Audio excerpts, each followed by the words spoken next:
Magandang umaga, tanghali, hapon, gabi sa zodiac sign of Virgo with the earth elements. Lola Baby nagpapakilala. Let's see the energy surrounding you starting Tuesday, May 12 to 19. Okay? So, para sa mga Virgo with the earth elements. Yes! Yan. Sagot. May sagot na po, ha? Ito is tinatawag the energy, ha? Yan, magkakaroon na ng kasagutan. Be more specific. Yan, ha? Yan. Para ito'y magkaroon ng kasagutan, yan, be more specific sa inyong mga tanong, gusto, okay? Yes, but it will take a while to be known on to manifest. Yan, ha? Okay. Yes, okay. There is a possibility. Yan, okay? Oo. Nga lang, it will take a while pa. Okay? Yan. Kailangan siguro mag-intay-intay ka pa. Okay? So, tingnan natin your other energy. Okay? Virgo. Naririto ang tinatawag the Eight of Pentacles. Okay? Tinatamad ka ba magtrabaho? Wala ka sa huwisyo? Wala ka sa mood? Diba? Lousy. Okay? Dahil naka-reversed. So, ibig sabihin nito, yung tinatawag, maaring may lakad ka, ayaw mo pang umalis. Diba? Maaring ito yung tinatawag cancellation. Diba? Hindi ka titiyap. Hindi ka dadating sa pinag-usapan. Okay? So, meron ditong tinatawag the Six of Cups. You're not in the mood to, it's like tinatawag sharing, di ba? O kaya if you are a teacher, wala ka sa mood magturo ngayon, di ba? Maybe a-absent ka muna, di ba? Maaaring hindi ka muna papasok sa trabaho because tinatawag na wala ka sa mood, di ba? So let's see your other energies. Narito ang tinatawag the Five of okay, ano yan? The Five of Wands. Okay, meron dito tinatawag, it's like fun. Okay, fun, family affair, friends affair, di ba? Friends party, maaring for some of you here, di ba? You are invited, di ba? Maaring ito yung tinatawag, merong handaan, celebration, maybe you will be invited. Okay, yan. So, naririto ang tinatawag the Ten of Wands, di ba? So, ang nakikita ko dito, ang tinatawag na there is something special, okay? Occasion to celebrate, okay? It's about success, okay? Kung ano man ito, it's about your success. Kailangan i-celebrate. So, everybody is willing to celebrate with you, di ba? Yan, nakikita dito, they are happy for you. Yan, they are very proud of you. Okay, so naririto ang tinatawag na the Seven of Cups. Yan, ha? Ibig sabihin nito yung tinatawag, it's like scattered brain. Napakadami mong gusto. Diba? At the same time, gusto ko are. Diba? Yaan. Okay? Yun. So, ibig sabihin nito, yung tinatawag na ano itong mga nakikita mo, maybe you will go shopping or you will buy something or ano itong ini-invite mo. Diba? Maybe it's about, you have a calling about the person na, kung baga dito yung tinatawag na gusto mong the same aura, the same vibes, di ba? Yan. So, meron dito ha, yan. It's like tinatawag na maaring isa na laang, kompleto na ang iyong bucket list. Okay? So, let's see your other energy. Okay? Yan. Meron dito ha, beware. May mga taong nagnanasa, okay, ng inyong tagumpay. Beware ha, okay? Hindi naman sila tinatawag, hindi sasabihin na inggit, di ba? It's like you have all the luck, okay? Sana ganun din sila, okay? So, meron ditong tinatawag, there is no communication, okay?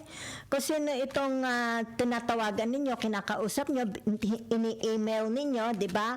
Wala silang sagot, okay? Wala pa silang ma-provide na kasagutan. Okay? So, ibig sabihin nito, yung tinatawag your emotions, di ba? Yaan. So, wala pang tinatawag na kaganapan, di ba? Or tinatawag kaluwalhatian. Wala pa, ha? It's like there is still no graces. Wala ka pang nakikitang sign, okay? Maybe your prayers, okay? Wala pang sagot, okay? So, ibig sabihin nito, yung tinatawag naka-move on na. Kaya meron dito, it's like naka-move on na sila. Kaya yan.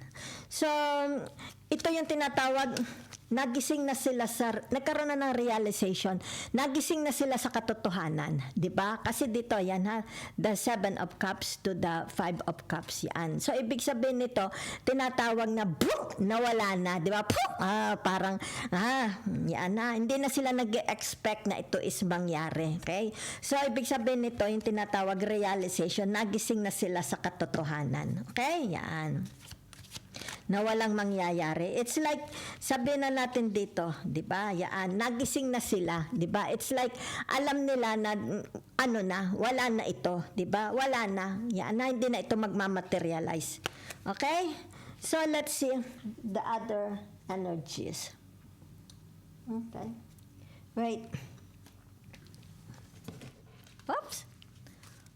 Yan, ha? Okay, sorry. So, let's see. So, naririto ang tinatawag the 4 of cups. Okay? So, naririto ang the chariot. Di ba? Okay. So, naririto ang tinatawag the page of swords. Di ba? Yan. So, titingnan ko lang ha. Dahil meron dito, it's like tinatawag movement. Okay? Ibig sabihin nito, hindi mo napapansin, di ba? Let's say, sabihin na natin you're in with the group of people, hindi mo na napapansin yung kanilang mga sinasabi sa iyo, ina-offer sa iyo, binibigay sa iyo because masyado kang focus. It's like masyado kang concentrated kung ano itong nababasa ninyo. Yan ha. Dito, naririto ang tinatawag the page of swords. Okay? It's too busy. It's like napakarami yung nababasa. Kung kaya dito, kung ano man ito, maybe you're in the group, absent-minded, okay? So, ibig sabihin nito, yung tinatawag for some of you, maybe, kaya ka absent-minded, you are planning, di ba? You are planning for a trip or tinatawag na journey, di ba? Yan, maybe for a holiday, maaring ito'y tinatawag na paglalakbay gamit ang eroplano, paglalakbay gamit ang sasakyan, paglalakbay gamit, it's a short trip, maybe it's a short trip or tinatawag going to your mother, father, neighbors, di ba? O baka magsha-shopping lang. Okay? So, ibig sabihin nito, yung tinatawag, masyado kayong distracted dito sa mga nababasa ninyo, di ba? Kung kaya dito, whatever is this, hindi mo na napapansin. Maybe sabihin na natin, you are invited, di ba? Maaari sabihin nating invited kayo for a sabihin na nating ito, the 5 of wands, di ba? Kumbaga dito, hindi mo na napapansin, di ba? Kasi masyado kayong focus, di ba? Masyado kayong tinatawag narito, okay? Narito, masyadong naka-focus dito, okay? Kung ano ito nababasa ninyo, di ba? Kung ano itong naririnig, di ba? Yan. So, for some of you here, let's see, okay? Na tinatawag na okay.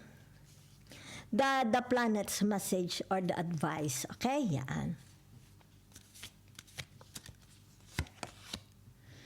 Okay, so naririto ang tinatawag na the temperance. Okay, yan. Number, sandali lang ha. Number, ito? 14. Okay, yan. 14. Wait ha, wait. Number 14. So, ibig sabihin nito, manifesting. Okay? Oo. Manifesting ito, ha? Yan. Whatever is this manifesting. Kung ano man ito, okay? Yan.